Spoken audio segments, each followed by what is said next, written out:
Welcome to honey TV. Breaking news చూస్తున్నాం. రోజుకి కేటీఆర్ గారి పైన ఈ కార్ రేసింగ్ లో పెట్టినటువంటి కేసు పైన ఉచ్చు బిగుస్తున్నట్టుగా తెలుస్తుంది. విమర్శలు ప్రతి విమర్శలు కామన్ గా జరుగుతూనే ఉంటాయి, కానీ కేటీఆర్ గారి ఈ కార్ రేసింగ్ కేసులో మాత్రం తారా స్థాయికి చేరుకుంటున్నాయంటాం ఏమాత్రం అతిశయోక్తి కాదు. అయితే కేటీఆర్ గారికి రేవంత్ రెడ్డి గారికి పర్సనల్గా జరుగుతుందో గొడవన్న తీరులో ప్రస్తుతం కాంగ్రెస్ పార్టీ అలాగే కేటీఆర్ పార్టీ నుంచి చేస్తున్నటువంటి నాయకులు విమర్శలు మాత్రం తారాస్థాయికి ఆల్రెడీ చేరుకున్నాయి.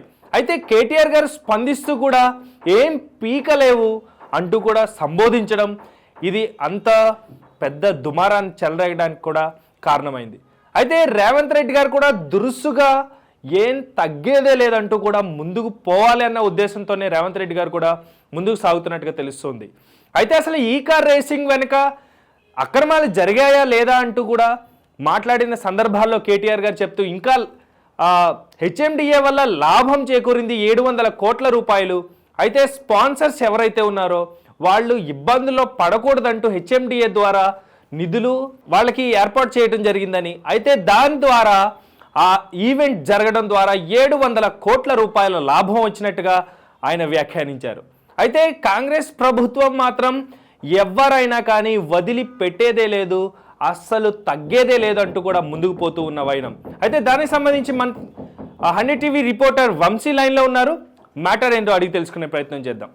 వంశీ నమస్తే. నమస్తే నవీన్.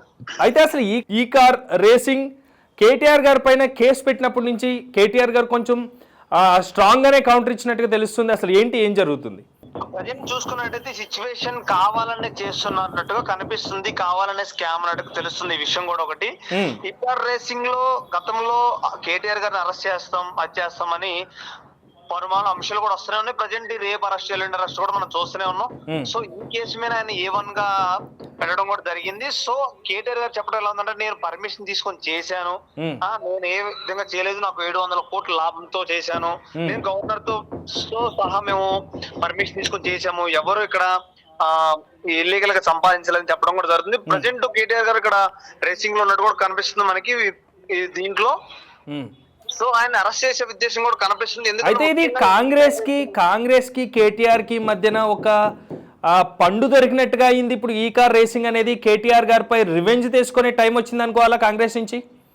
ఖచ్చితంగా అనుకోవచ్చు, కావాలనే చేస్తున్నట్టు కనిపిస్తుంది ఇది. అంటే కొన్ని ఈ కేసే కాదు, ఈ కార్ రేసింగ్ గతంలో కూడా చూసినట్టయితే మన కొన్ని కేసులు పెడతాం ట్రై చేసినా కూడా కేసీఆర్ గారు కొంచెం గట్టిగా నిలబడటం, హైకోర్టు నుంచి స్టే తెచ్చుకోవడం, సో ఇవన్నీ కొట్టేయడం జరుగుతుంది. ఈసారి మటుకి కొంచెం గట్టిగా కేసు ఉన్నట్టు కనిపిస్తుంది అనమాట. ఈసారి ఖచ్చితంగా అరెస్ట్ అయ్యే అవకాశం కూడా కనిపిస్తుంది మనకి కేటీఆర్ గారు. ఓకే, అయితే ఇప్పటికే కవిత గారిని కూడా ఇన్వాల్వ్ చేసి అరెస్ట్ చేసే దిశగా సాగుతున్నట్టుగా ఉంది. సో దానిపైన ఏమైనా కేటీఆర్ గారు స్పందించారా? ఇంకా స్పందించడం జరగలేదు. మరి ఇప్పుడు ప్రజెంట్ ఈయన హైకోర్టు నుంచి తెచ్చుకోవడం కూడా జరిగింది, హైకోర్టు కూడా తిరస్కరించినట్టు కూడా కనిపిస్తుంది. సో మరి ఆ కవిత గారిని కూడా తీసుకొచ్చే అవకాశం ఉంది, ఎందుకంటే తను జైలు నుంచి వచ్చిన తర్వాత కొన్ని విమర్శలు కూడా చేయడం జరిగింది అనమాట. ఖబర్దార్ రేవంత్ రెడ్డి అన్నట్టు కూడా చేయడం జరుగుతుంది.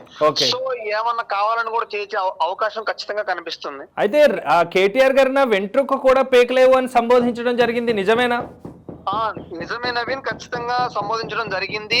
సో ఈ యుద్ధం చూస్తే వీళ్ళిద్దరూ అంటే పరస్పరంగా కావాలని లైఫ్ అంటే మనం ఎలా అనుకుంటాం అంటే ఇది రాజకీయ పరంగా కాకుండా వీళ్ళిద్దరు వ్యక్తిగతంగా కొట్టుకున్నట్టు మనకు కనిపిస్తుంది. నా దగ్గర గవర్నమెంట్ ఉంది, నేను చేస్తాను, సో నా దగ్గర ఇది ఉందని ఇద్దరు పోటీగా చేస్తారు అనమాట. సో కేటీఆర్ గారు కూడా ఒక సవాల్ విసిరారు, వెంటకి కూడా పేకలేవన్నట్టుగా చెప్పడం జరుగుతుంది. మన సినిమాలో చూసినట్టుగా జరుగుతుంది ఇదంతా. అంటే వీళ్ళు రాజకీయ పరంగా ఒక జనాలకి మంచి చేయకుండా వీళ్ళు ఏం చేశారు ఏంటి తవ్వుకుంటూ జరుగుతుంది, కానీ జనాలకైతే ఎలాంటి ఉపయోగం లేకుండా చేస్తున్నట్టు కనిపిస్తుంది. Right, thank you Vamshi. Line లోకి వచ్చి మీ దగ్గర ఉన్న సమాచారం చెప్పినందుకు. Thank you. సో ఇది పరిస్థితి. ప్రస్తుతం కేటీఆర్ గారిపై ఈ కార్ రేసింగ్ కేసు రోజుకొక పుంత తొక్కుతుందా అంటే ఎస్ అనే చెప్పుకోవాలి. ఎందుకంటే పెట్టినప్పటి నుంచి ఆయన ఎప్పుడు కేసుకి కంప్లీట్గా కేసుని అడ్డం పెట్టుకొని ఆయన్ని తొక్కాలన్నట్టుగా చూస్తున్నట్టుగా కనిపిస్తున్న వైనం. అయితే కేటీఆర్ గారు కూడా స్ట్రాంగ్గానే స్పందిస్తున్న వెంట్రుక కూడా పేకలేవంటూ సంబోధించడం అయితే ఎంత తారా స్థాయికి గొడవ చేరుతుంది అనేది మనకు కనిపిస్తున్నది. అయితే రేవంత్ రెడ్డి గారు కూడా నేనేం తక్కువ తినలేదు, నేను సీఎంని, ఎవరు ఏం చేసినా కానీ చట్టం తన పని చేసుకుంటూ పోతుంది, కేటీఆర్ అయినా లేకపోతే కేసీఆర్ అయినా లేకపోతే ఎవరైనా కానీ చట్టం ముందు సమానమే అంటూ ఛాలెంజ్ కూడా విసురుతున్నారు రేవంత్ రెడ్డి గారు. సో ఇది పరిస్థితి. ప్రస్తుతం ఈ కార్ రేసింగ్ అనేది హాట్ టాపిక్గా తెలంగాణ రాష్ట్రంలో జరుగుతున్న వైనం.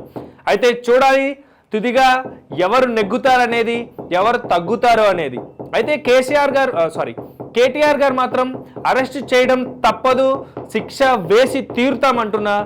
రేవంత్ రెడ్డి గారు నగ్గుతారా, లేకపోతే వెంట్రుక కూడా పీకలేవు, ఏం ఆధారాలు లేవు నీ దగ్గర, ఆ ఈ కార్ రేసింగ్ వల్ల లాభమే చేకూరింది కానీ ఎక్కడా అవకతవకలకి పాల్పడలేదంటున్నారు కేటీఆర్ గారు. సో చూడాలి ఫైనల్గా ఏం రిపోర్ట్స్ అండ్ ఏ అంశాలు మనకి రోజు రోజుకి బయటకు వస్తాయనేది. So stay tune to 100 TV for more updates. Bye.